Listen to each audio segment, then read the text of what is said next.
Hi everyone, my name is Suzanne and I'm a Chinese metaphysics master in Hong Kong. Today we're going to have a look at your Bazi chart and the Bazi chart of your spouse or your partner to see who actually should be the breadwinner. Now, that's not to say that only one of you can be working, but nowadays where oftentimes we have relationships where both of them are working and maybe one of them is contemplating a drastic career change, there will often appear a lot of sort of insecurity over what happens if he can't make enough money or if she can't bring in enough money.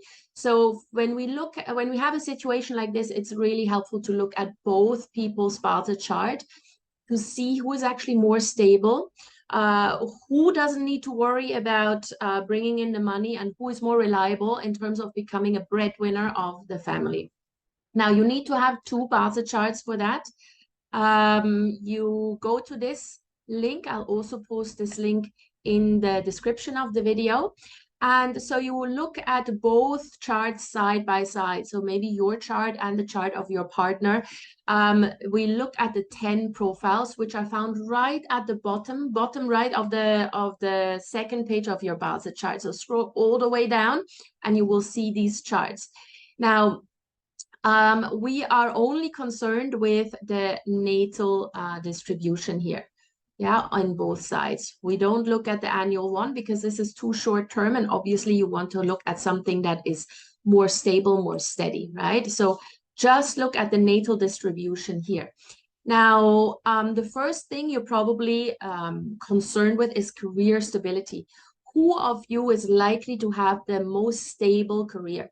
That doesn't mean that you're going to make more money, but you're probably going to be the one who is making money in a stable manner, in a steady manner, and that there's not much ups and downs. So for that, we look at what we call the direct officer. So you look here where you have the direct officer. This would be here, direct officer. And in this chart, it's at 0%. Whereas in this chart here, we have it at 38%. Now, the person who has a higher percentage of direct officer is usually the one who is much, much more stable in terms of career and income. Yeah, it could be a stable income at a low level, but at least it's a stable income. Whereas the person here who has 0% direct officer, the career stability is low. Yeah, it's at 0.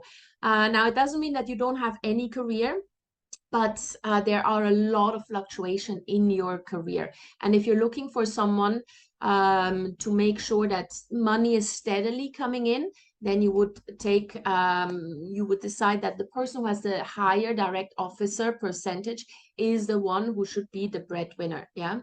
So this makes a much, much more secure income, even if it's just at a low level. So this is not an indicator of income capacity. It's just an indicator of job and career stability. All right. So this is the first thing you can look at.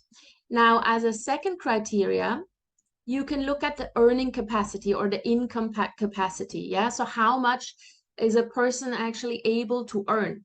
It's not just about having a steady income. Obviously, you want to make sure that this is a steady income that is at a high capacity. Yeah. So this is about earning potential and potential to increase your income rather than just having a stable income.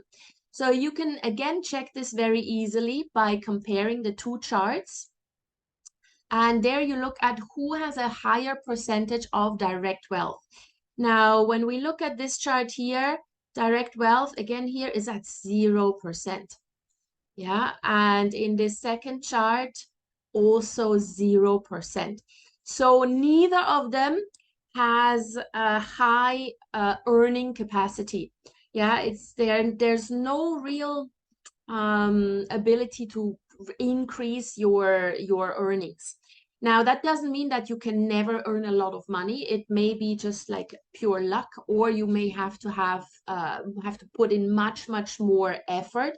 But generally, we are trying to look at the person who has a higher percentage of direct wealth. Yeah, so for both of these people, it's at 0. Yet, this person here with 30% direct officer still able to have a stable income. Yeah. It could be at a low level, it could be at a very high level, but just not going any further. It's a stable income.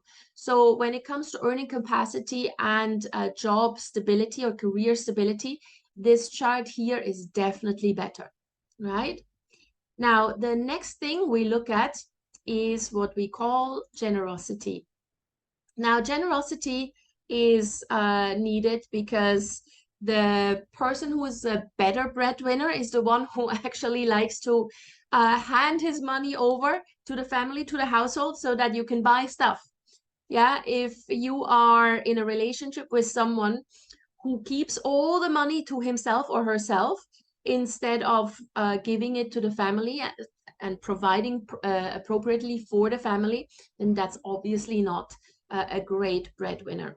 So how do you see generosity? You need to compare the friend star or the friend and the Rob wealth in each chart. So let's have a look here. The friend star is at 57 and Rob wealth also at 57, so that they're tied. And here we've got friend at 82 and Rob wealth at 75, right? So these are the two stars or the two elements you look at, friend and Rob wealth, and check the percentage. Now, when the Rob wealth is stronger, this usually means that this person is more generous. Yeah. The friend star, if this friend star is weaker than the Rob wealth, it means that the self is slightly weaker. The friend star is always your self element, and so you're just giving more. Yeah, it's not that you're being taken advantage of, but you're more of a giver. So in both of these cases here, we've got the friend star either at the same level as the Rob wealth or slightly higher. Now, still, this would be the better chart because the Rob wealth here is higher than for this person here. Here it's at 75 and here's at 57. So still, this person tends to exhibit a bit more generosity than the other person.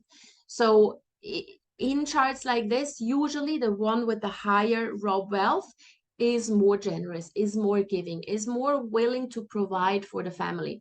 So check as a first step, which one is higher, friend or Rob wealth in each chart. And if both are tied, or if both Rob wealth stars are lower than the friend star, then look at the individual charts in which one is it actually higher. That's the more generous person. All right.